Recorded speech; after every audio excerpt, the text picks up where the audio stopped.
Ahojte, vítam vás od jazera. Zoberiem si čajík.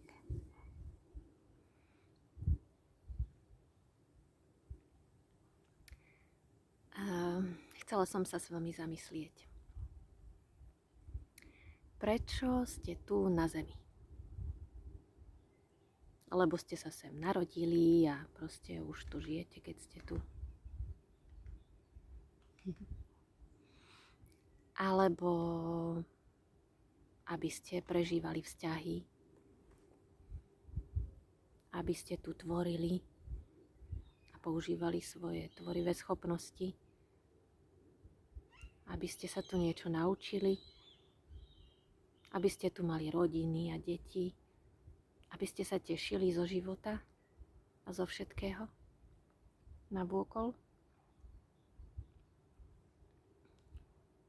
Čokoľvek to je, na prežívanie tohto všetkého potrebujeme tento svet navôkol, aby bol živý. To je základ. Základ všetkého prežívania na tejto zemi je tento živý prírodný svet. Bez neho to nie je možné. Tak nie je to logické, že keď toto je úplne prvotným základom všetkého prežívania a radosti a tvorenia na tejto zemi, že by sme mali tento svet aj zachovávať, ale nielen my, alebo niekto.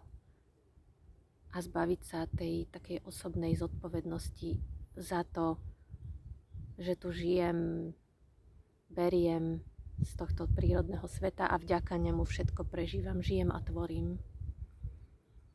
Ale my, každý jeden z nás, by sme mali tento prírodný svet nejakým spôsobom zachovávať.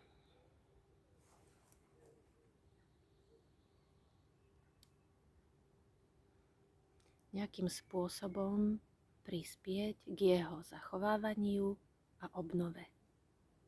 Aby sme stále mali to prostredie, v ktorom môžeme žiť, tvoriť a radovať sa. Takže každý z nás by mal prispieť nejakým spôsobom, či už denne, týždenne, mesačne, ročne, to je jedno, nejakým spôsobom k tomu, aby toto krásne tu navôkol prežilo a stále nám poskytovalo ten priestor na žitie a tvorenie a radosť. Takže rozmyslite si spôsoby, akými môžete prispieť k ochrane a udržiavaniu tohto tu živého navôkol. Tak, želám nám v tom veľa zdaru. Takže len pripomínam, že toto prostredie je základom pre všetko, čo tu prežívame a na čo sme tu na tejto zemi. Takže chráňme si to, obnovujme, udržujme.